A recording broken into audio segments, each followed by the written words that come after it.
galvą ir paprasčiausiai vietoj to, kad iškeltumėm galvas ir eitumėm atgal muštis kovoti. To nesugebėjom. Jeigu treneris prašo padaryti baudą paprastą, tai mes leidžiam jiem ant greitį paprasčiausiai bėgti ir mėtyti kaip jie nori, tiesiog tyčiotis iš mūsų.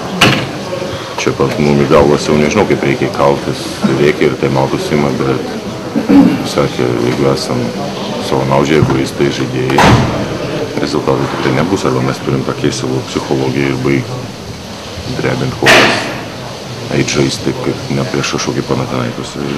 Manau, tikrai būtų kažkoks kitas rezultatas.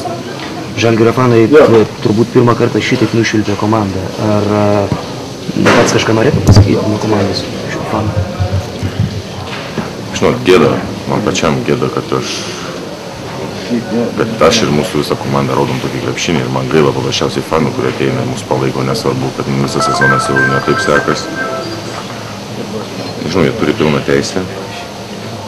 Aišku, norėčiau, kad jie vis tiek mus palaikytų ir aš neprižadu kitų varžybų, kad mes išėję pasikeisim, nes mes tos problemos neišnaikinam. Bet tikrai, nežinau, stengiamės atduoti visas jėgas. Aš tik džiaugiuosi, kad fanai vis tiek ateina, kad nušvilpia, už tokį žaidimą tikrai plojimų mes neverti. Ką po rungtynių treneris sakė? Ką jam be pasakyti, žmogus, nežinau, prareikia balsą visą. Žinot, jeigu, nežinau, ką jis gali pasakyti, jeigu mums pasakė vieną, mes padarom kitą. Jeigu jis parodė vienaip, mes nuėję iš karto po taimauto padarom kitaip.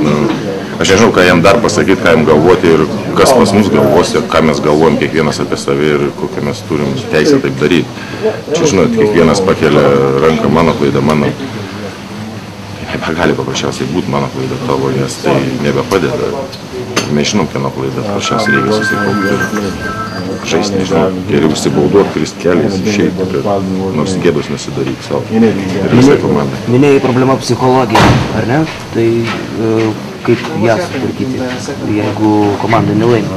Aš net žinočiau, tikrai jos nebūtų, bet nežinau, tiesiog įsivaizduokit, kad kažkas yra komandai ir liga.